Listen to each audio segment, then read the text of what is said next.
부모의 가장 큰 기쁨은 자녀가 잘 되는 것입니다. 그렇기에 자녀가 잘 되는 일이라면 부모들은 만사를 제쳐놓고 일부터 시작합니다. 그것은 예나 지금이나 같습니다. 예수님 당시에 부모들도 그러하였던 것 같습니다. 어린 자녀들을 예수님에게 데리고 가 그 자녀들이 축복받기를 그의 부모들은 원했던 것 같습니다. 그러나 제자들은 어린 아이들을 예수님께 데리고 오는 부모님들을 꾸짖습니다. 제자들이 왜 꾸짖고 있는 것입니까? 제자들은 마치 자기들이 예수님의 경호원 같은 그러한 입장으로 생각하고 있는 것 같습니다. 자신들 나름대로 예수님을 보호해야 한다. 그것이 그들의 생각인 것 같습니다. 예수님이 하실 사역도 많은데, 예수님이 돌봐야 될 병자들도 많은데 왜 피곤하게 어린 아이들까지 데리고 오느냐? 이것이 제자들의 생각이었던 것 같습니다. 하지만 제자들의 이러한 생각은 예수님과는 조금 거리가 있어 보입니다. 그것은 예수님의 생각을 오해하고 또한 오히려 예수님의 사역을 방해하는 그러한 역할을 하게 됩니다. 이러한 모습은 성경의 곳곳에서도 잘 나타납니다.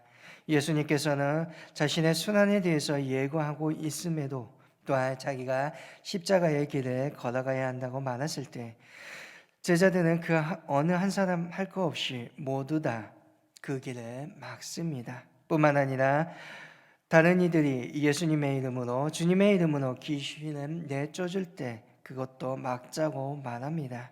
그렇기에 예수님은 제자들의 잘못된 열심과 그릇된 생각을 지적할 수밖에 없습니다. 예수님께서는 어린아이들이 자기 곁에 오는 것을 막지 말라 하시며 하나님의 나라가 어린아이의 것이라고 말합니다. 하나님의 나라를 어린아이와 같이 받아들여야 한다고 말씀하십니다. 무엇이 어린아이와 같다라는 것입니까? 그것은 부모의 보살핌을 의지하듯이 오늘 우리 역시 하나님의 보살핌을 의지해야 한다는 것입니다. 또한 어린아이가 부모가 주는 것을 그대로 받듯이 우리 역시 하나님께서 이끌어 주시고 주신 것을 그대로 받을 수 있어야 한다는 것입니다.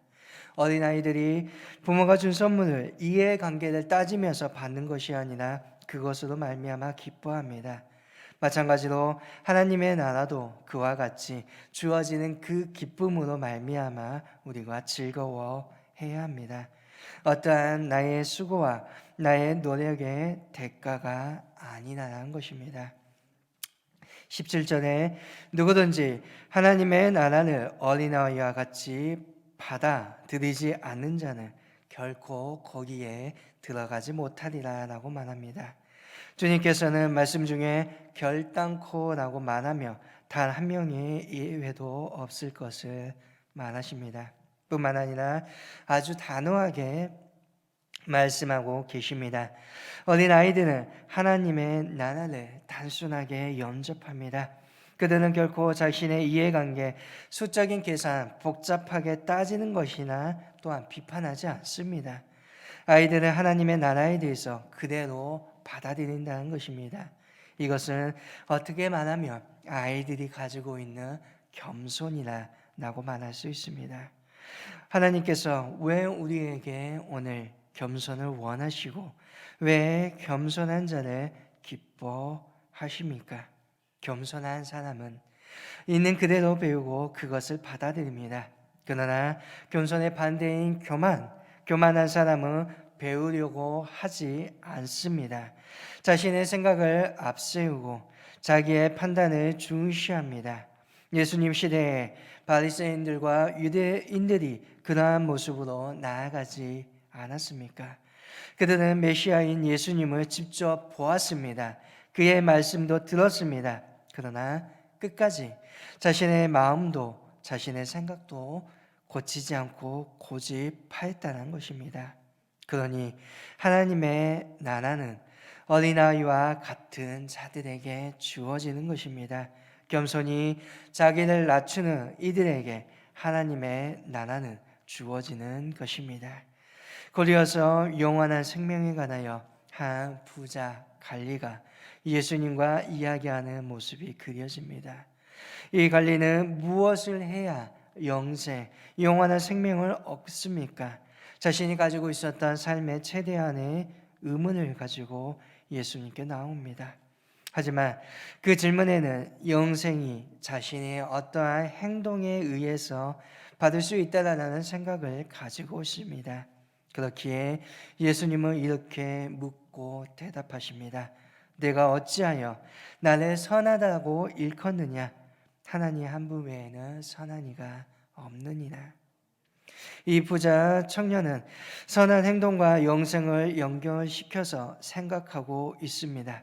그러나 예수님께서는 자신의 선한 행동을 의지하지 말고 모든 선의 근원이신 하나님을 바라보라고 말씀하고 있는 것입니다. 이어서 예수님은 십계명의 후반에 해당하는 율법의 준수에 대해 말씀하십니다. 그러자 이 갈리는 자기는 어려서부터 이 계명을 다 지켜왔다라고 대답합니다. 분명 이 부자 갈리 어려서부터 유대인들의 규칙에 따라서 철저하게 이 율법을 지켰을 것입니다. 그러나 문제는 무엇입니까? 그럼에도 불구하고 그의 마음에는 영생에 대한 기쁨이 확신, 죄와 죽음에서 자유롭지 못하고 있다는 것입니다. 예, 예수님께서 한 가지 부족한 것을 지적하십니다. 22절이죠. 내게 아직도 한 가지 부족한 것이 있으니 내게 있는 것을 다 팔아 가난한 자들에게 나누어 주고 그리며 하늘에서 내게 보화가 있을 것이다. 그리고 와서 나를 따르라고 말씀하십니다. 사실 십계명의 전감한 부분은 하나님에 대한 사랑이고 후반부는 이웃에 대한 사랑입니다. 또한 이것은 결코 분리될 수 없는 것입니다. 야고보서 2장 10절의 말씀을 보면 누구든지 온 율법을 지키다가 그 하나를 범하며 모두 범한 자가 되리라 라고 말합니다. 한 가지 부족은 결국 모든 것에 대한 부족이라는 것입니다. 옷에 단추를 맬 때에 위 단추를 잘못 매게 되면 모두 다 잘못 채워지게 됩니다. 또한 22절 하반절에서 예수님은 그 부자 갈리로 하여금 예수님을 따르라고 말씀하십니다. 왜 오늘 주님은 그에게 이러한 요구를 하고 계신 것입니까? 사실 그는 선하신 하나님 앞에서 죄인이라는 것입니다. 그렇지만 자신은 어려서부터 계명을 잘 지켜왔다. 그 사실을 자부하며 자신이 죄인이라는 사실을 깨닫지 못하고 잊어버렸다는 것입니다. 그렇게 주님께서는 그 자신의 본 모습을 바라보기를 원하셨습니다. 네가 정말 너의 마음을 사로잡고 있는 그것이 무엇인지를 깨닫기를 원하셨다는 것입니다. 그의 마음속에 사실은 영생에 대한 갈망보다는 재물에 대한 사랑과 욕심이 더 컸던 것 같습니다. 그는 어려서부터 하나님을 잘 믿었다라고 자부하였지만 실상 그가 믿고 따랐고 그의 힘이 되었던 것은 하나님이 아니라 재물이었다는 것입니다. 23절에 그 사람이 큰 부자이므로 이 말씀을 듣고 심히 근심하였다라고 말합니다. 예수님의 3년의 공생애 동안 수없이 많은 사람들이 예수님께 나왔습니다. 예수님을 통하여서 한자리를 차지하려고 했던 이들, 육신의 질병을 치료받고자 했던 이들, 때로는 바리새인들처럼 예수님을 시험하고 유혹하여 함정에 빠뜨리려고 했던 이들도 있었습니다. 그러나 이 부자 갈리는 영원한 영생에 대한 소망을 가지고 주님께로 나왔습니다. 그러나 결과는 어떻습니까? 그는 영생에 관한 부푼 소망을 가지고 예수님 앞에 나왔지만 주님의 말씀을 듣고 심히 근심하고 공감 못하는 말씀을 보면 주님의 곁을 떠나갈 수밖에 없었다는 것입니다. 그는 자신의 행위로 영생에 대한 소망을 가지고 주님 앞에 나와왔지만 주님의 말씀은 그에게 절망으로 바뀌었습니다. 그렇기에 예수님께 나아가는 것이 결코 쉬운 일만은 아니라는 것입니다. 이는 주님께서 우리의 삶의 방식을 뒤흔들고 바꾸길 원하셨기 때문입니다. 이 부자 관리처럼 예수님을 만났다고 해서 우리의 삶이 순식간에, 우리의 생각이 순식간에 바뀌는 것은 아닙니다. 예수님을 만난 후에도 어찌 보면 이제껏 살아왔던 대로 그대로 머무는 사람도 있을 것입니다. 이 부자 관리는 예수님을 만났다고 해서 자기의 재산을 잃는 것은 아니었습니다.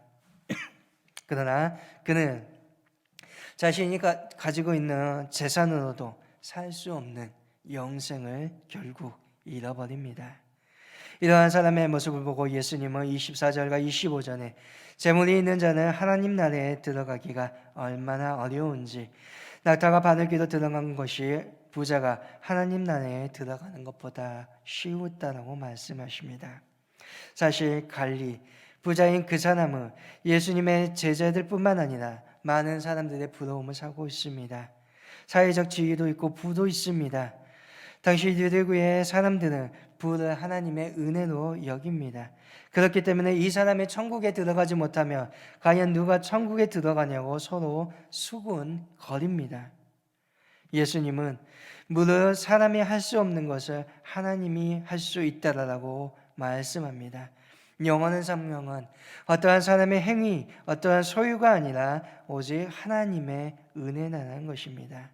그런데 세상의 사람들과 오늘 관리는 어떻습니까? 세상의 많은 사람들은 돈으로 무엇인가 살 수 있고 무엇이든지 할 수 있다고 생각합니다. 그리고 물질이 없어 살 수 없고 가질 수 없다라고 생각한다면 자자라고 탄식합니다. 영생은 은과 금으로 사는 것이 아닌 하나님께서 거저 주신 선물이기에 철저하게 사람의 행위와 물질은 그 앞에 무너질 수밖에 없다는 것입니다. 영원하지 못한 것은 영원한 것 앞에 결국 사라질 수밖에 없다는 것입니다. 그러나 많은 이들은 영원하지 못한 그것을 자꾸만 붙들려고 합니다. 사도 바울은 빌립보서 3장 7절에서 9절에 이렇게 말합니다. 무엇이든지 내게 유익하던 것을 내가 그리스도를 위하여 다 해로 여길 뿐더러 또한 모든 것을 해로 여김은 내 주 그리스도 예수를 아는 지식이 가장 고상하기 때문이라. 내가 그를 위하여 모든 것을 잃어버리고 배설물로 여김은 그리스도를 얻고 그 안에서 발견되려 함이라라고 말합니다. 사도 바울은 예수 그리스도를 위하여서 자신의 모든 것을 잃어버리고 배설물로 여겼지만 부자 갈리는 자신의 모든 것을 그대로 간직하였습니다. 그러나 바울은 영원한 생명을 얻었고 부자 갈리는 절망과 빈손으로 주님의 곁을 떠나갑니다. 바울과 부자 갈리의 모습을 보며 오늘 우리가 어떠한 길을 걸어가야겠습니까? 어떠한 길을 걸어야 될지 온전히 묵상하는 오늘 하루가 될 수 있기를 원합니다. 주님이 주신 선물이라 그 사실을 기억하면서 또한 주님이 주신 그 영생을 얻기 위하여 때로는 나의 모든 것을 내어놓는 그러한 믿음의 삶을 살아갈 수 있는 믿음의 저와 여러분 될 수 있기를 간절히 소망합니다.